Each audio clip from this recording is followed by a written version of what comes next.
The flowers were my wife's favorite. Pale pink roses, exactly $37 at Trader Joe's. I checked the receipt later, and she was crying on my doorstep on Mother's Day morning, begging for a chance to explain.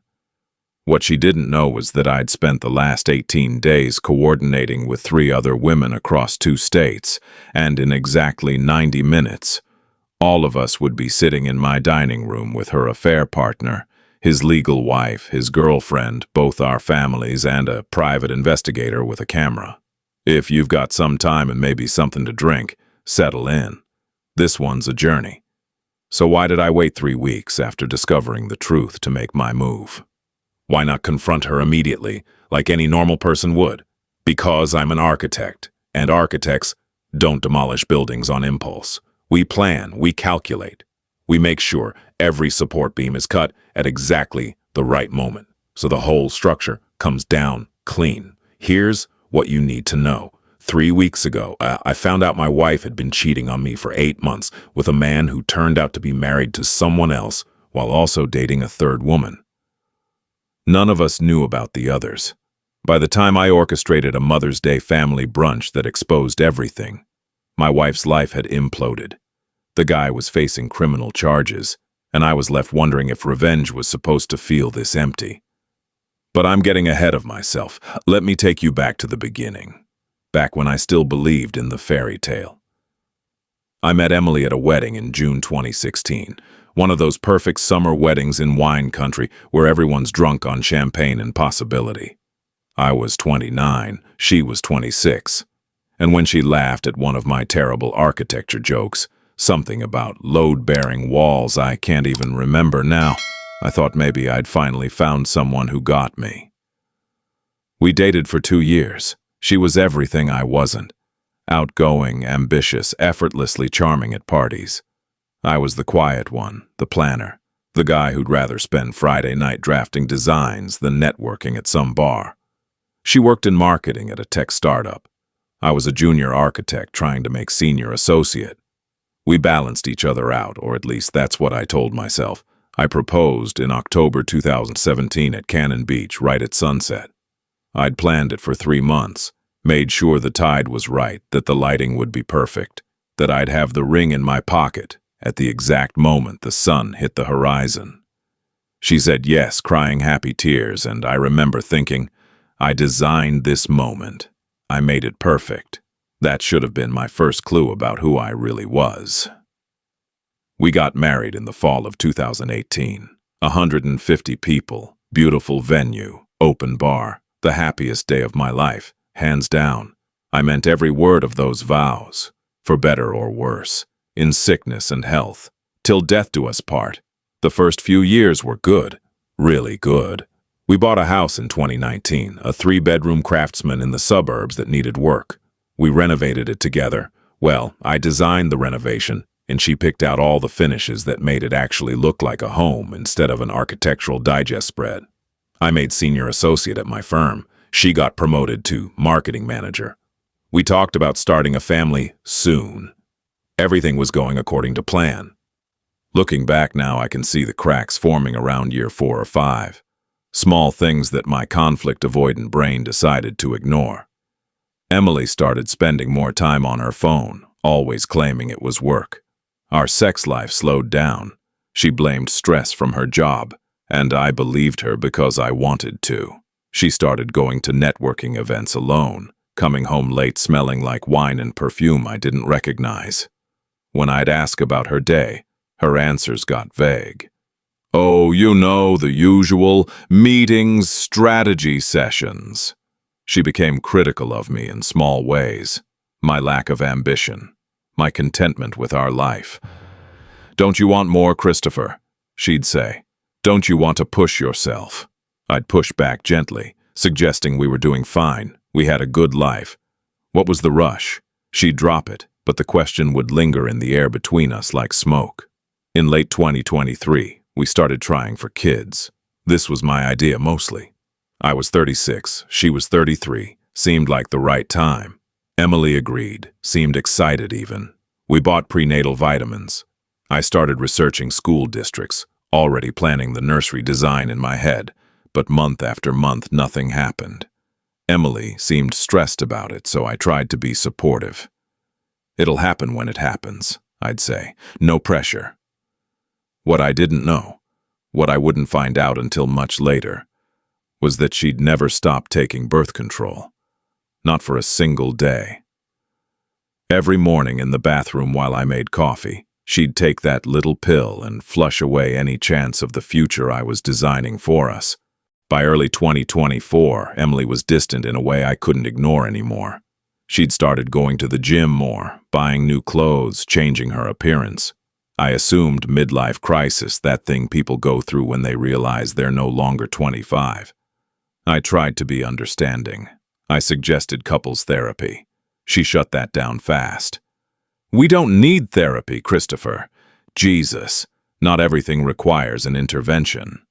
Then she started mentioning someone named Thomas, just casually, in passing. "Thomas from the business development group said the funniest thing today." Or, "Thomas recommended this new restaurant. We should try it sometime." I didn't think anything of it. Why would I? She worked at a company with 200 people. Of course she had colleagues named Thomas. In February of this year, 2025, 3 months ago, everything shifted. She sat me down on a Tuesday night, very serious, very practiced, like she'd rehearsed this in the mirror. "I need to talk to you about something," she said.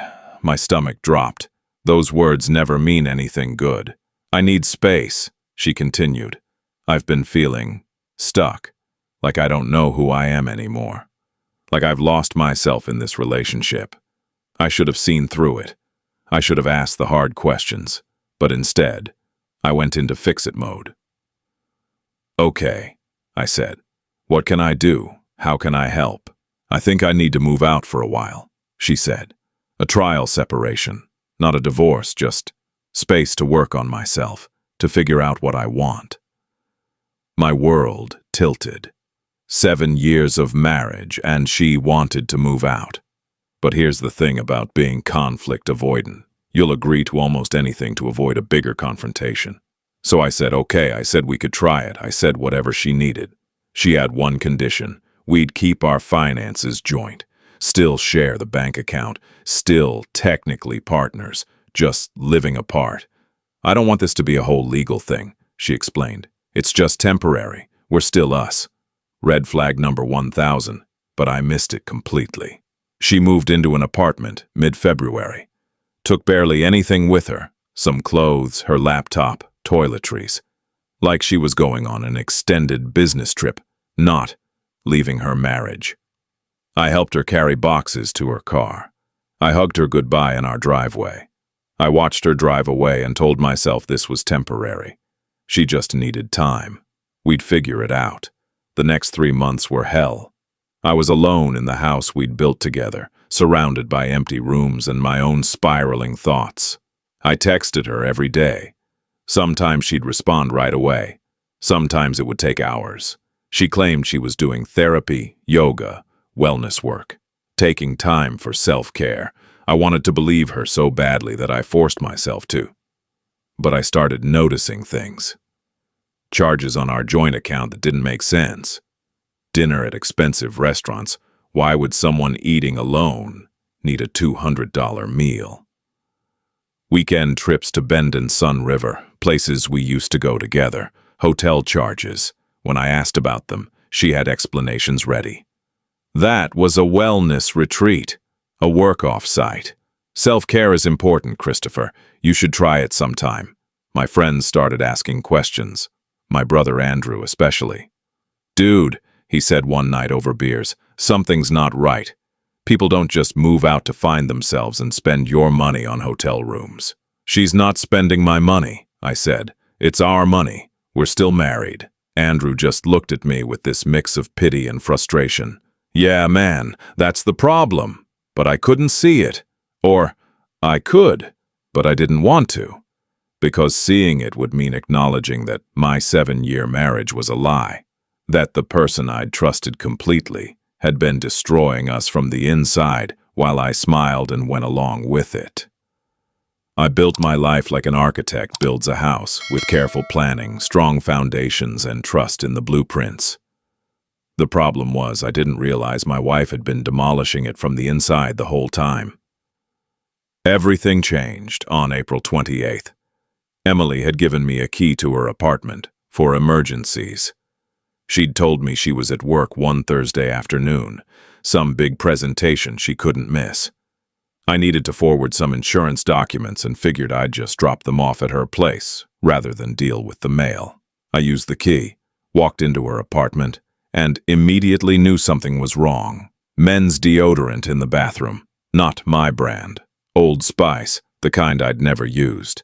Expensive red wine on the counter, a bottle that cost at least $60, and Emily and I had never been wine people. And on the kitchen table, crumpled but visible, a receipt from last Saturday night. Dinner for two at one of Portland's nicest restaurants, $240. I stood there in her apartment, holding that receipt, and felt the floor drop out from under me. 7 years of marriage, and my wife was fucking someone else in the apartment I'd helped her move into. I took photos of everything. My hands were shaking so badly I could barely hold my phone steady, but I documented it all. The deodorant, the wine, the receipt, the second toothbrush I found in her bathroom drawer. Every piece of evidence I could find. Then I went home and I started investigating. It's amazing what you can find when you actually start looking. I pulled up our shared phone plan, something I'd been paying for but never thought to check. One number appeared hundreds of times over the past 8 months. Calls, texts, all hours of the day and night. Late-night calls during the weekends. She claimed she was on wellness retreats. I reverse-searched the number. No name came up, but the area code was 360, Washington State. Then I went through her social media. Emily's Instagram was a carefully curated highlight reel of self-care and growth. Yoga poses, green smoothies, inspirational quotes about finding yourself. But when I looked closer at the location tags, they didn't match her stories. A wellness retreat in Bend was actually tagged at Sun River Resort, a romantic couple's getaway spot. A solo hiking trip had background details that matched photos from someone else's account. That's when I found him. Thomas Brennan. He commented on her posts frequently, generic supportive stuff, nothing overtly romantic. But the frequency was damning. I clicked on his profile, mid-30s, good-looking in that generic businessman way, well-dressed in every photo. His bio said, business consultant, Portland Metro, building success, one partnership at a time. His posts were all motivational garbage and photos of nice restaurants, expensive cars, hiking trails. Relationship status was blank. No photos with anyone who looked like a girlfriend or wife. I spent that entire night building a spreadsheet. Every suspicious charge from our bank account. Every late-night call on the phone bill. Every overlapping detail between Emily's Instagram and Thomas's. I cross-referenced dates, locations, amounts. By sunrise, I had 8 months of infidelity mapped out in neat columns and rows. I should have confronted her right then. That's what a normal person would do. But I'm not normal. I'm methodical. I'm an architect. And I knew I needed professional help. I found David Morrison through online research, former Portland PD detective, now a private investigator specializing in infidelity cases. His website was straightforward. Get the truth, get the evidence, get your life back. I met him at his office on April 29th. Brought my laptop with the spreadsheet, my phone with all the photos, every piece of documentation I'd compiled. I must have looked insane, unshaven, running on no sleep. Obsessively organized notes about my wife's betrayal. David listened without judgment. He was mid-40s, calm, professional.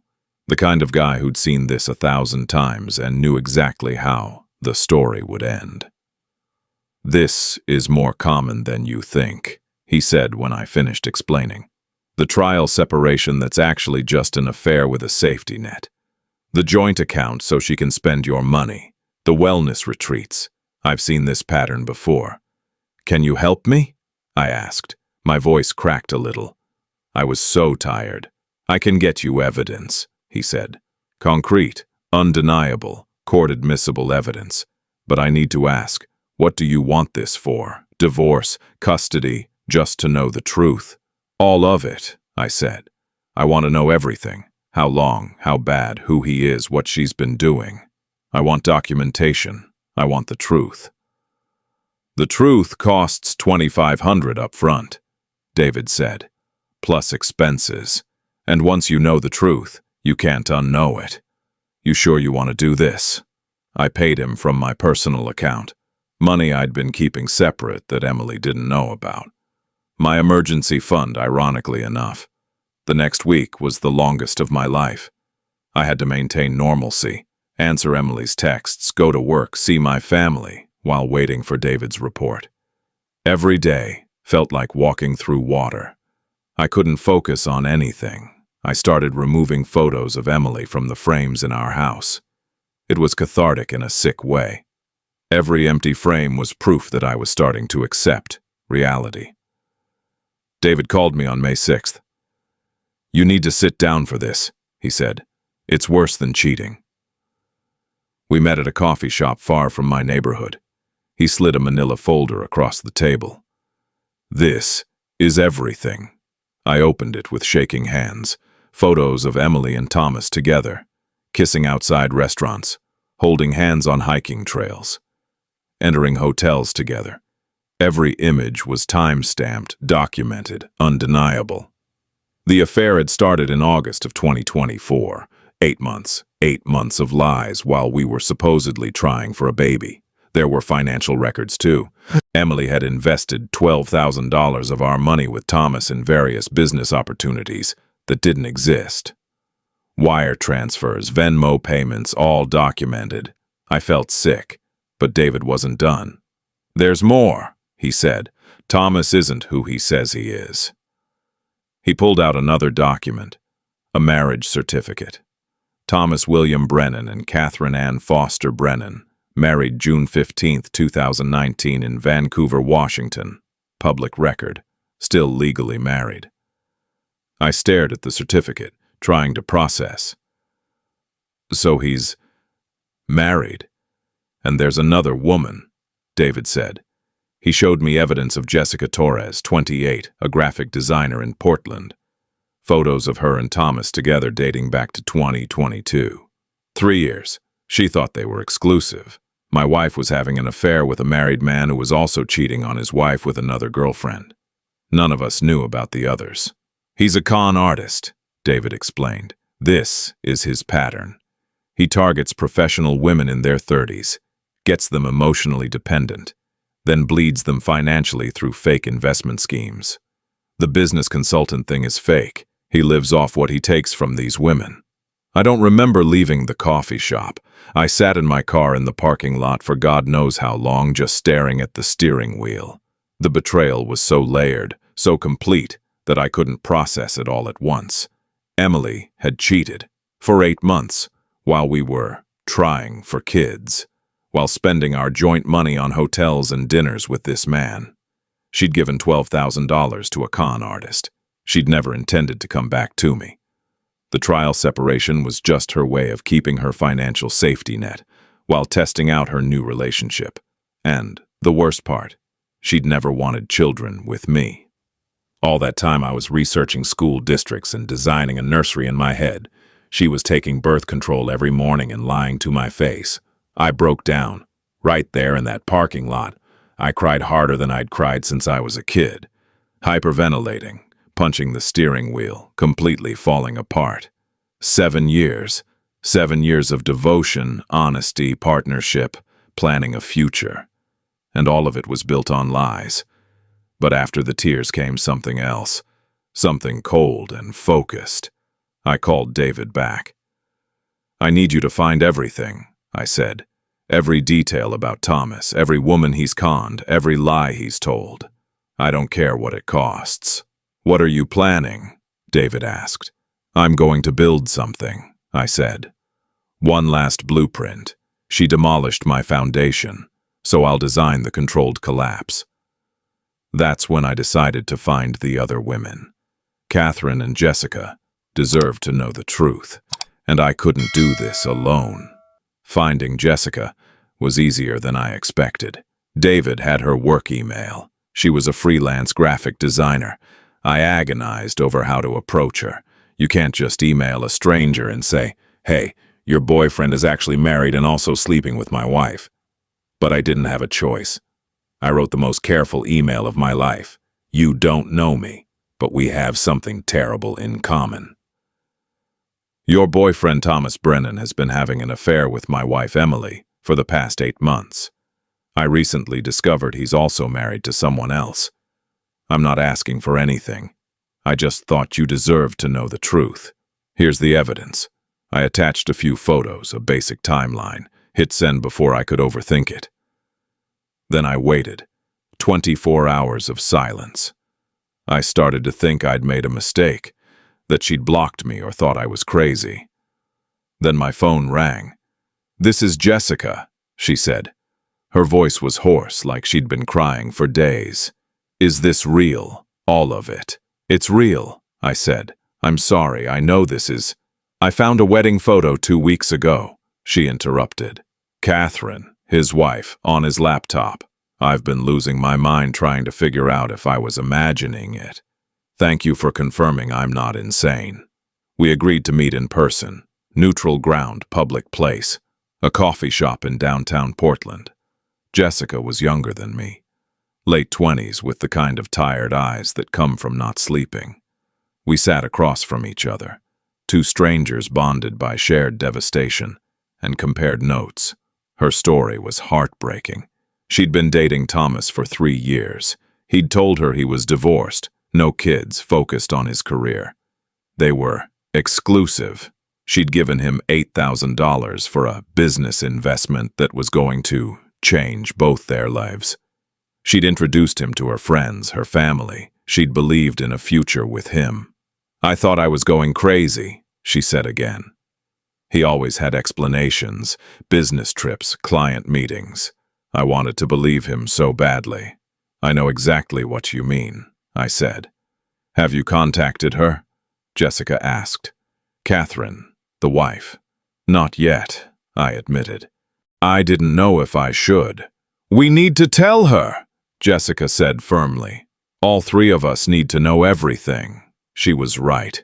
Catherine deserved the truth. Jessica reached out through a Vancouver, Washington community Facebook group. Within hours, Catherine responded. We set up a 3-way video call for May 11th. Catherine was 33, a school teacher, still wearing her wedding ring. When she appeared on screen, I could see the strain on her face. She knew something was wrong. She'd known for a long time. Jessica and I took turns explaining, showed her the evidence, the photos, the timelines, the other relationships. Catherine listened in silence, her face getting paler with each revelation. When we finished, she was quiet for a long moment. "I knew," she finally said. I didn't know details, but I knew something was wrong. He'd be gone 4 or 5 days a week for work. I'd find texts, lipstick on his collar. He always had explanations. And I stayed. Because I took vows, because I'm Catholic, because I kept thinking if I was a better wife, he wouldn't need to look elsewhere. "This isn't your fault," I said. "None of this is any of our faults." "He's a con artist," Jessica added. "This is what he does. We were all targets." Catherine nodded slowly. "What happens now?" "Now we make sure he pays," I said. On May 12th, the 3 of us met in person for the first time. David Morrison joined us with his full dossier on Thomas. It was extensive. Thomas had been running this pattern for years. Multiple cities, multiple victims, always the same MO. He'd taken a total of $32,000 from the 3 of us combined. There were likely other women we didn't know about. He'd committed bigamy, fraud, probably a dozen other crimes. David recommended we pursue legal action. File police reports, press charges, get restraining orders. The legal system is slow, but you have enough evidence to destroy him. "How long would that take?" I asked. "Years," David said honestly. with lawyers, court dates, appeals, and in the end he might get probation and a fine. "That's not enough," Jessica said. She looked at me. "What did you have in mind?" I'd been thinking about this all week, planning it in my architect brain, designing the perfect structure. "Mother's Day is in 3 weeks," I said. "Emily wants to reconcile. She's been texting me asking to meet. I'm going to tell her I want to try, that I've been thinking about our future." "And?"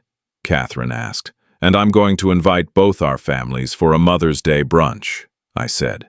"A reconciliation celebration. She'll think I'm ready to forgive her, that we're moving forward." "But really," Jessica was starting to smile. "Really, I'm going to expose everything," I said. "In front of her parents, my parents, our siblings, with all the evidence, photos, timelines, financial records. And you two will be there." Catherine's eyes widened. "Both of us?" "Jessica, you'll come as my new friend, someone I've been bonding with. Emily won't suspect anything. Then Catherine, you'll arrive mid-brunch as a surprise guest." I looked at both of them. "We'll present everything at once, all 3 of us together. Force Thomas and Emily to face all their victims simultaneously, in front of the people who matter most to them." Jessica leaned back. "That's nuclear." "That's the point," I said. "They wanted to humiliate us in private. We're going to humiliate them publicly, with documentation, with witnesses, in a way they can never deny or explain away." The 3 of us spent the next 3 weeks preparing. It felt like planning a military operation. Week 1 was legal and financial protection. I filed divorce papers in secret to be served after the brunch. I opened a new bank account, transferred my half of our savings out of the joint account, changed all my passwords, updated beneficiaries, locked down my assets. Jessica and Catherine did the same. We all consulted lawyers, separately, made sure we were protected. Week 2 was evidence compilation. David created a comprehensive presentation, photos organized by date, a detailed timeline, receipts and bank statements highlighted. I designed a PowerPoint presentation, which felt grimly appropriate, using my architectural presentation skills to document the demolition of my marriage. Jessica created printed materials, folders for each family member with all the key evidence, professional, organized, impossible to ignore. Catherine practiced what she wanted to say. She was terrified but determined. Week 3 was the setup. I sent invites to both families for a Mother's Day brunch on May 31st. Told my parents it was about moving forward and healing. They were thrilled. My mom immediately started asking what she could bring. Emily texted me on May 27th. "Can I see you? I miss you. I've been doing so much work on myself. I think I'm ready to talk about us," I replied. "Come over Mother's Day morning. We can talk. I've been thinking about our future, too." She responded with a heart emoji. "I'd love that. Thank you for giving me another chance." I stared at that text for a long time. She actually thought I was going to take her back. After everything she'd done, she believed she could cry, apologize, and I'd welcome her home, like nothing happened. She had no idea what was coming. The night before, May 30th, I was alone in the house, setting up. Extra chairs around the dining table. I'd positioned David's camera equipment discreetly. Printed evidence packets at each place setting, face down. I'd cleaned the whole house, made it look nice. Which was ironic, considering I was about to blow up multiple lives in this exact room. I texted Jessica and Catherine. "Tomorrow we burn it all down." Jessica replied, "I'm ready." Catherine, "God forgive us." I looked around the empty house, at the dining table where Emily and I had shared hundreds of meals, at the living room where we'd watched movies and talked about baby names, at the kitchen where I'd made her coffee every morning for 7 years. I'd designed my last blueprint, a controlled demolition, every support beam removed at exactly the right moment. By this time tomorrow, the whole structure would collapse. I didn't sleep that night, just sat on the couch staring at nothing, waiting for morning. Mother's Day arrived. May 31st, 2025. Emily knocked on the door at 9:47 a.m. I'd been watching the clock. She was holding pink roses. Pale pink, my favorite. $37 at Trader Joe's. I checked the receipt later. Her makeup was perfect. She'd dressed carefully. Nice jeans, a blouse that I used to love, minimal jewelry. Trying to look humble but attractive.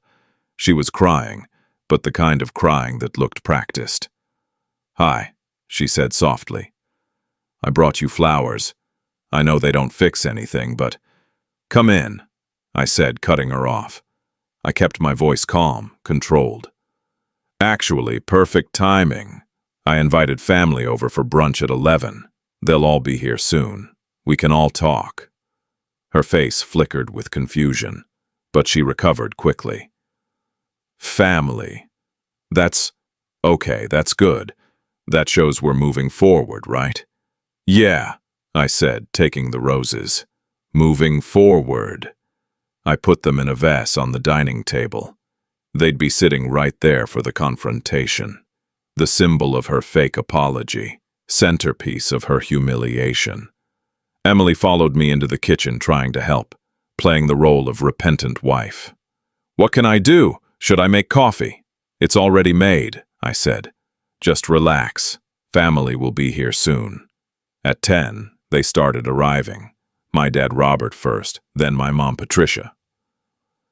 They hugged Emily warmly, told her how glad they were that we were working things out. My brother Andrew showed up next. He knew something was up. I'd told him there was going to be a conversation, but not the details. He gave me a look that said, "What's going on?" But I just shook my head slightly. Then Emily's family, her mom Margaret, her dad Richard, her sister Rachel. Margaret was effusive with hugs and, "Oh, sweeties," thrilled that her daughter's marriage wasn't actually failing. Rachel, the lawyer, hung back a bit. Watching, suspicious by nature, Emily was in her element, playing the perfect daughter-in-law, the apologetic wife, squeezing my hand, laughing at my dad's jokes, helping my mom set out food on the counter. Every gesture was calculated, performance art perfection. My mom pulled me aside in the kitchen. "I'm so glad you two are working it out, honey. We were so worried." "Thanks, Mom," I said. The guilt twisted in my stomach. She had no idea what was about to happen. At 10:50, the doorbell rang again. I answered it. Jessica stood there, playing her role perfectly. "Hi," she said brightly. "Thanks for inviting me." I turned to the assembled families. "Everyone, this is Jessica Torres. She's a graphic designer I've been working with on some projects. I thought it would be nice for her to join us." Emily's face went through several emotions in quick succession. Confusion, discomfort, a flicker of suspicion. But she recovered, smiled politely. "Nice to meet you all," Jessica said, walking in. "Christopher's told me so much about his family." We all moved to the dining room. I'd set it up carefully. Me at the head of the table, Emily to my left, Jessica seated near Andrew. Both families filled in the other seats. Small talk flowed. Food was passed. Coffee was poured. Surface level normal. Emily kept glancing at Jessica, trying to figure out who she was, what threat she posed. But Jessica was playing her role perfectly. Friendly, but not flirtatious. Interested in the family stories, giving nothing away. At 11:15, I stood up. "Before we eat, I wanted to share something," I said. My voice was steady, calmer than I felt. "I've been working on a project. Jessica helped. I think you all need to see it." I turned on the TV, connected my laptop. The screen flickered to life. Title slide, "The Truth About the Last 8 Months." Emily's face drained of all color. She started to stand. "Christopher, what are you—" "Sit down," I said. My voice was cold. "We're not done." The next slide appeared. A photo of Emily and Thomas kissing outside a restaurant. Timestamp October 2024. High resolution. Undeniable. Emily's mom gasped. "What is this, Emily?" "This is the truth," I said. "The truth about where Emily's been for the past 8 months, who she's been with, what she's been doing with our money." I clicked through the slides, more photos, the timeline of the affair. August 2024, start date. Hotels, weekend trips, romantic dinners, every lie documented in crystal clarity. "Wait," Emily's dad said, standing up. "You've been having an affair." "No, Dad, this is—" Emily was panicking now, crying, but real tears this time. "He violated my privacy. He spied on me. I protected myself from a thief," I said calmly. I clicked to the next slide. Financial records showing the $12,000 she'd transferred to Thomas. "She's been stealing our money, giving it to her boyfriend for fake business investments." My mom was crying now too, clutching my dad's hand. Andrew was staring at the screen, jaw clenched. Emily's sister, Rachel, looked disgusted. "But there's more," I continued, "because Emily's boyfriend isn't who she thinks he is." The doorbell rang. Perfect timing. I walked to the door calmly, opened it. Catherine stood there, pale but determined, holding a manila envelope. I said loudly, for everyone to hear, "Everyone, this is Catherine Brennan, Thomas's wife." Absolute silence. Emily stood up so fast her chair fell backward. "What? No, Thomas isn't married, he's—" Catherine walked in, her voice shaking but clear. "Yes, he is. We've been married since June 2019. I have the certificate right here." She placed the marriage certificate on the dining table, right next to the vase of pink roses. Jessica stood up. "And I'm Jessica Torres. Thomas and I have been dating for 3 years. He told me he was divorced." Emily looked like she was going to pass out. No, that's not," he said. "He's a con artist," I said. I displayed the final slides. Photos of Thomas with all 3 women. The financial fraud documentation. His pattern of targeting multiple women. The timeline showing he'd been juggling us all simultaneously. Thomas Brennan has been married to Catherine while dating Jessica and sleeping with my wife, I continued. None of them knew about the others. He's stolen over $30,000 from the 3 of us combined through fake investment schemes. He's committed bigamy, fraud, and God knows what else. Margaret's hand was over her mouth. "Emily, is this true?"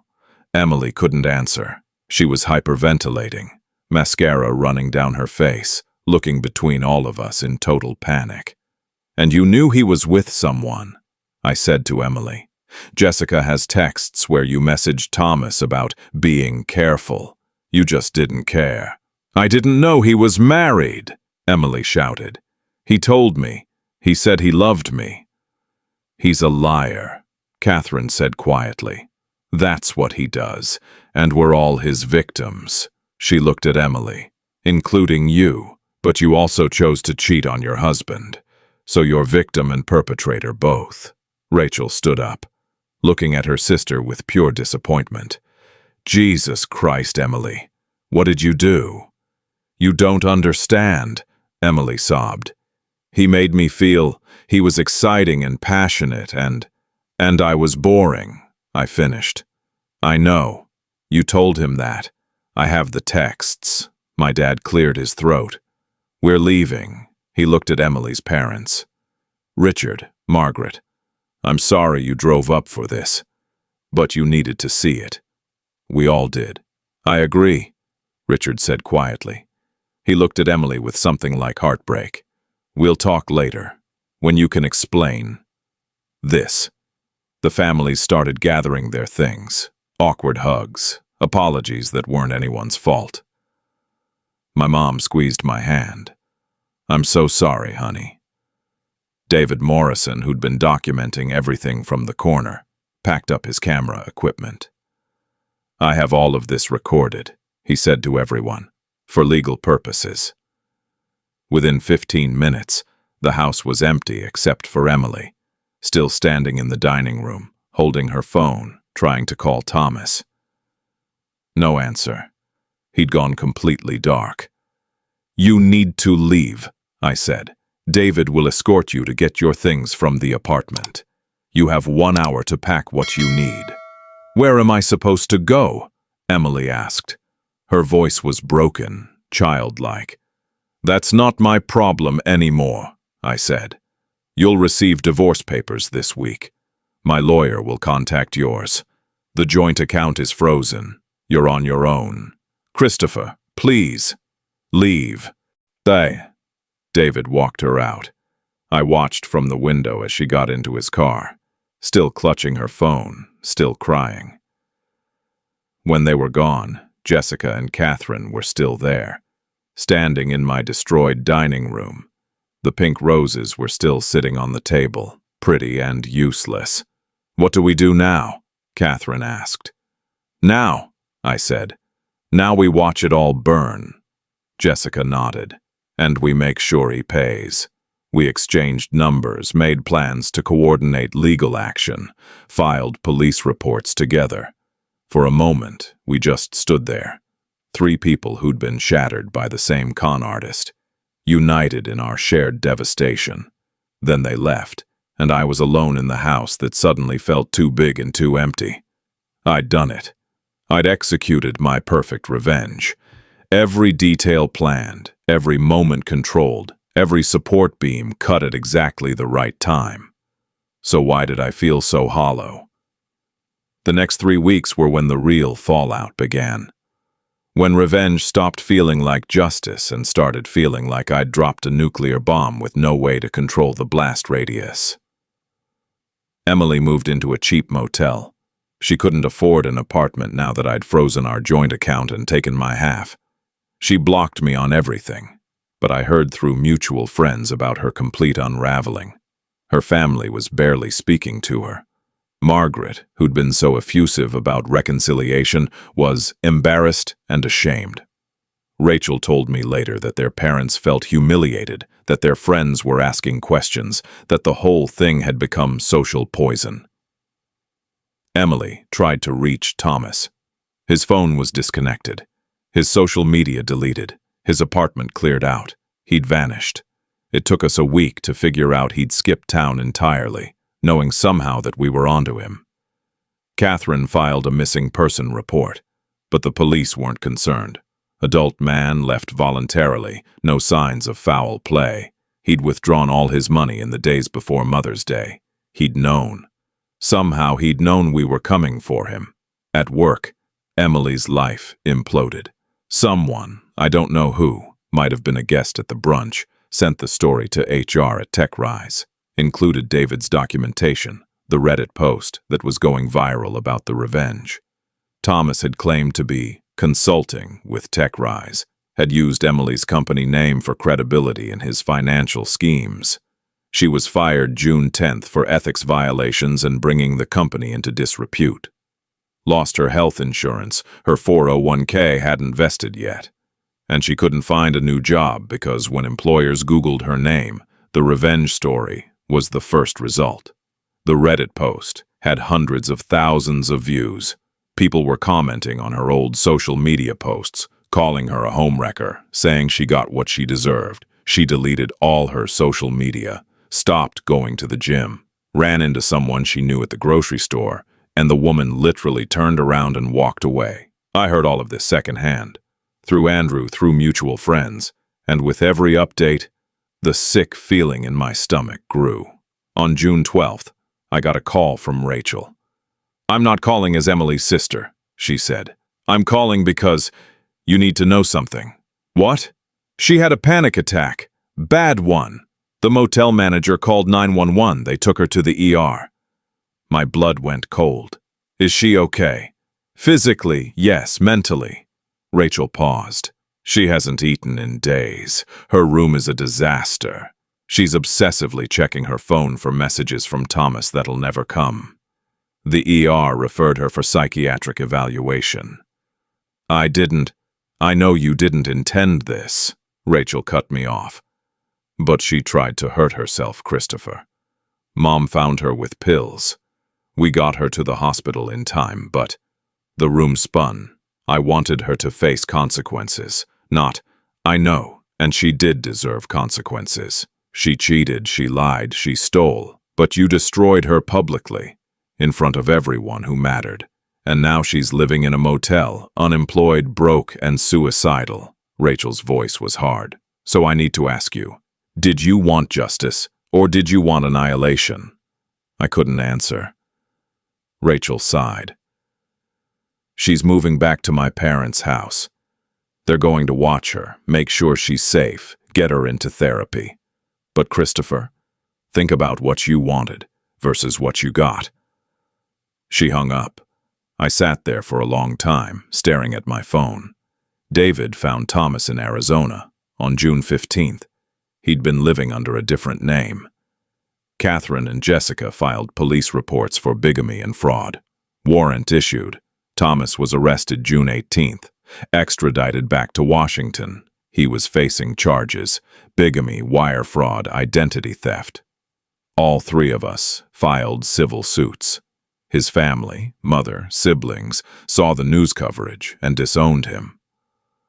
Thomas took a plea deal eventually. 5 years for bigamy and fraud. He'd be out in 3 with good behavior. 3 years for destroying multiple lives, stealing $30,000, committing literal crimes. And the civil suits would bankrupt him, sure, but it felt like nothing, like all that damage for such a small consequence. But Emily's consequences were massive, total, complete destruction of her life as she knew it. On June 16th, I saw her at the courthouse for our preliminary divorce hearing. She looked like a ghost, lost weight, dark circles under her eyes, wearing old clothes that hung off her frame. She wouldn't look at me, just stared at the ground the entire time. Her lawyer was a public defender, overworked, underprepared, handling 50 cases at once. Emily couldn't afford a private attorney. I watched her sign the divorce papers with shaking hands. Afterward, I sat in my car in the courthouse parking lot, feeling sick. That evening, I called Jessica. "Did you hear about Emily?" "Yeah, Catherine told me." Jessica was quiet for a moment. "It's a lot. I wanted her to face consequences," I said. "I didn't want her to try to kill herself." "You didn't do that to her," Jessica said carefully. "She made her choices, but yeah, it's heavy." My brother confronted me that week too. "I supported you," Andrew said. "We were at his apartment, supposedly having dinner, but neither of us was eating. I thought you deserved justice, but some of our friends think you went too far." "She cheated on me for 8 months," I said defensively. "She stole our money. I know.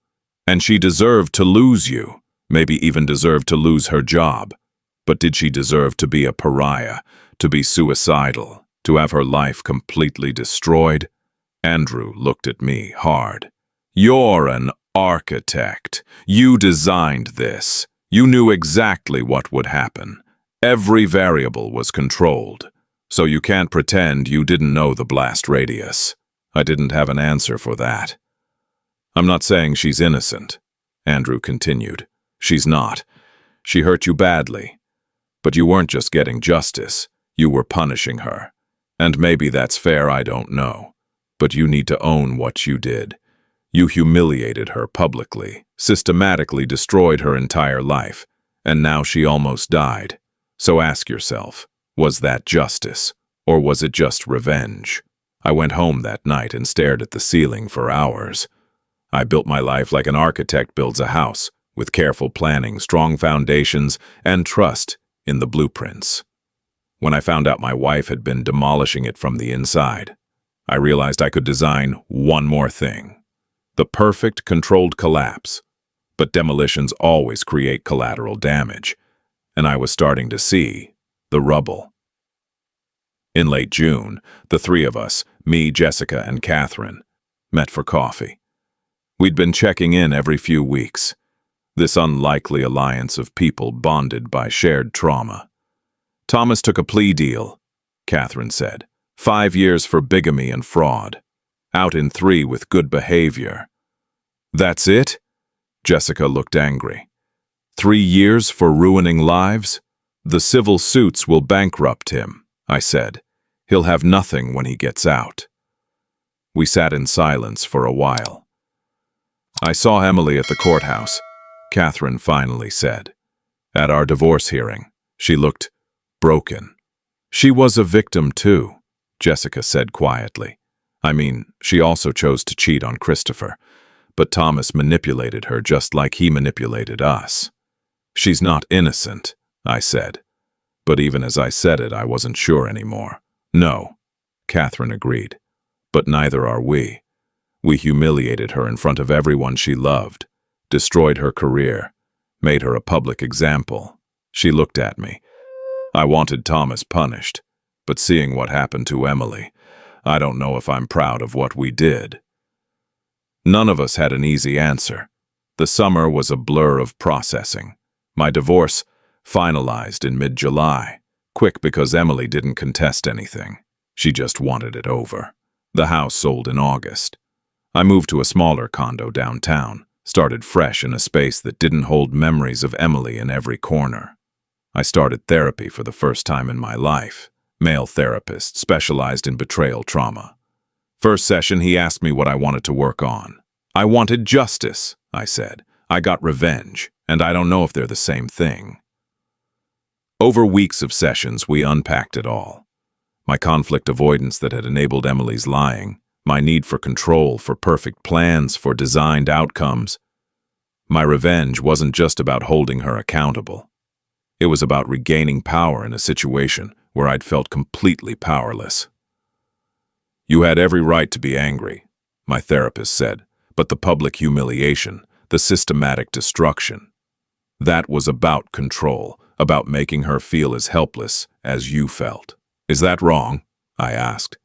"Wrong is subjective," he said, "but was it healthy? Did it help you heal, or did it just give you a different kind of pain to carry?" I didn't have an answer. I threw myself into work. New projects, long hours, anything to not think about the empty condo. I reconnected with old hobbies, hiking, photography, cooking elaborate meals for one. My brother invited me to weekly dinners. We rebuilt our relationship, though he never quite looked at me the same way. One night in August, I was at a friend's barbecue and I laughed at someone's joke. Really laughed, genuine and surprised. It was the first time in months I'd felt anything close to joy. Jessica, Catherine, and I stayed in touch. Not constantly, but regular check-ins. We'd meet for coffee every few weeks, this bizarre support group of people connected by the worst time of our lives. In October, we met at the same coffee shop where we'd planned the revenge. "Weird anniversary," Jessica said, smiling darkly. 6 months since we first teamed up. "To survival," Catherine said, raising her coffee cup. We toasted. 3 people who'd been destroyed by the same con artist, who'd united to destroy him back, who were now trying to figure out how to live with what we'd done. In September, I started dating again. Matched with someone on a dating app, Sarah, 34, a landscape architect. We bonded over design work, talking about projects and materials and the way space shapes emotion. Third date, I told her about Emily. The edited version, cheating wife, coordinated revenge, messy divorce. "That's a lot," she said carefully. "Are you okay?" "I'm working on it," I said. "I should have told you sooner." "No, I appreciate your honesty." She smiled, but there was wariness in her eyes. "Everyone has a past, as long as you're not still in it." "I'm trying not to be," I said. We took it slow. She was patient with my trust issues, with the walls I'd built up. By October, we were dating seriously, but I still had moments where I'd freeze up, where I'd see something that reminded me of Emily, and I'd shut down completely. I still had bad days. Pink roses at the grocery store made me nauseous, so I avoided that section. Our wedding anniversary in October, I spent alone on a hiking trail, trying to reconcile the man who'd made those vows with the man who'd orchestrated his wife's public humiliation. I had nightmares sometimes, reliving the Mother's Day brunch, seeing Emily's face as her world collapsed. Sometimes I'd dream about her suicide attempt, except in the dream she succeeded, and I'd wake up in a cold sweat wondering if I'd killed her. My therapist kept saying, "You're allowed to have mixed feelings. You were wronged and you caused harm." Both things are true. In early November, I got an email from Emily. First contact since the divorce. Subject line: "I don't expect a response." I stared at it for 10 minutes before opening it. "Christopher," it read, "I'm not asking for forgiveness. I don't deserve it. I betrayed you in the worst possible way. I lied, I cheated, I stole. I broke every promise we made to each other. I was selfish and cruel, and I destroyed something beautiful. I'm in intensive therapy now, living with my parents, working retail, trying to rebuild some version of a life. I understand what I did to you. I understand why you did what you did. But I also need to say, what you did to me was cruel. You didn't just divorce me or expose me privately. You destroyed me publicly, systematically, in front of everyone I loved. We both hurt each other badly, and I hope you can live with that, because I have to live with what I did, and you have to live with what you did. I'm trying to rebuild. I hope you are too. E. I read it 50 times. Saved it. Didn't respond. In therapy that week. "How do you feel about the email?" "Like she's right," I said. "We both did damage, and I have to live with that." Mother's Day, 2026. 1 year later, I woke up in my condo. Sarah was there. She'd stayed over, was making breakfast in my small kitchen. "I know today might be hard," she said gently. "We don't have to do anything special." I appreciated her understanding more than I could say. We spent the day quietly, hiked in Forest Park, had lunch at a small cafe, avoided anywhere that sold flowers. I didn't think about Emily constantly anymore, just occasionally, in glimpses, wondering if she was okay, wondering if she'd ever forgive herself, wondering if I'd ever forgive myself. Last I heard, through the grapevine, Emily was still living with her parents, still working at a bookstore, still in therapy, on medication, slowly, painfully rebuilding. No social life, scared to date, didn't trust herself, but surviving, not thriving, just existing, taking it one day at a time. Thomas was in prison, 2 years into his sentence. 6 other victims had come forward after the story went public. He'd owe hundreds of thousands in restitution when he was released. His family had disowned him. I Googled him occasionally, checking to make sure he was still locked up, still paying. Catherine was doing better. Divorced, kept the house in Vancouver. Back teaching, finding solace in her students. Started dating someone new, another teacher, kind, stable. Still processing the trauma, but had community support. Jessica had moved to Seattle for a fresh start. New job at a design agency, running an online support group for romance fraud victims, helping other people who'd been conned. Single by choice, focusing on healing. We texted occasionally. Real friendship, born from the worst circumstances. That evening, I was alone on my balcony, beer in hand, looking at the city lights, thinking about the past year, about revenge and justice and the space between them. People ask me if I regret it. The revenge, the public humiliation, the controlled demolition. The truth? I don't know. Emily destroyed my trust, our marriage, our future. She deserved consequences. She deserved to be held accountable.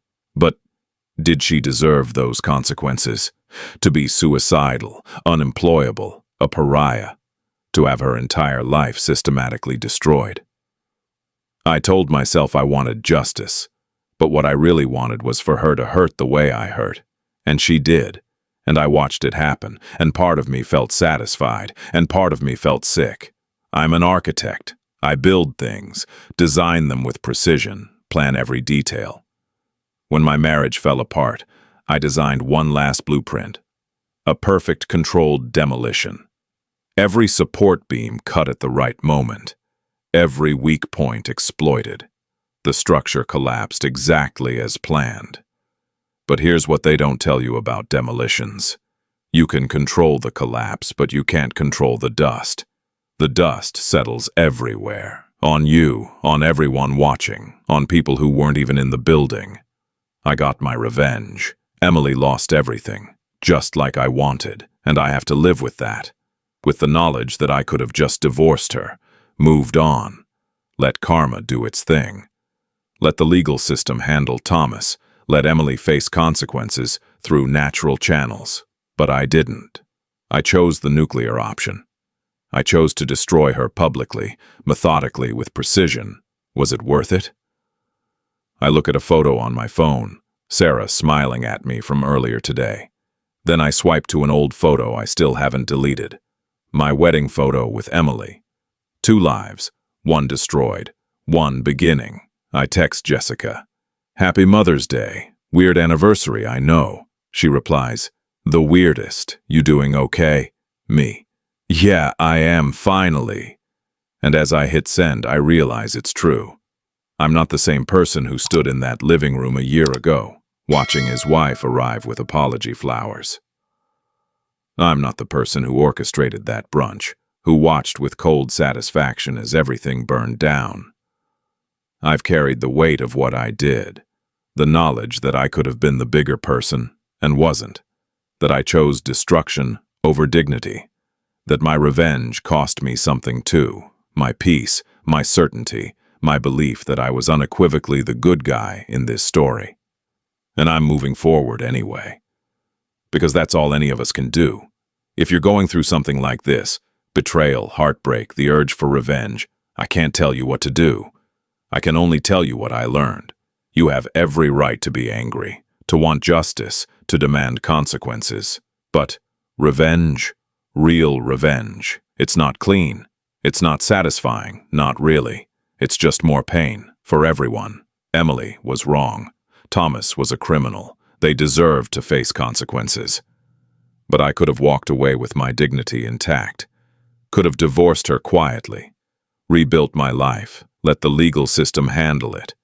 Instead, I became someone I didn't recognize. Someone who could orchestrate public humiliation and sleep at night. Someone who valued destruction over healing. Maybe you're stronger than me. Maybe you can get revenge and not feel the weight of it. But me? I'm still carrying it, and I'll carry it the rest of my life. So, yeah, I got my revenge. I destroyed them, and it cost me more than I thought it would. But at least I got the house in the divorce. I guess that's something.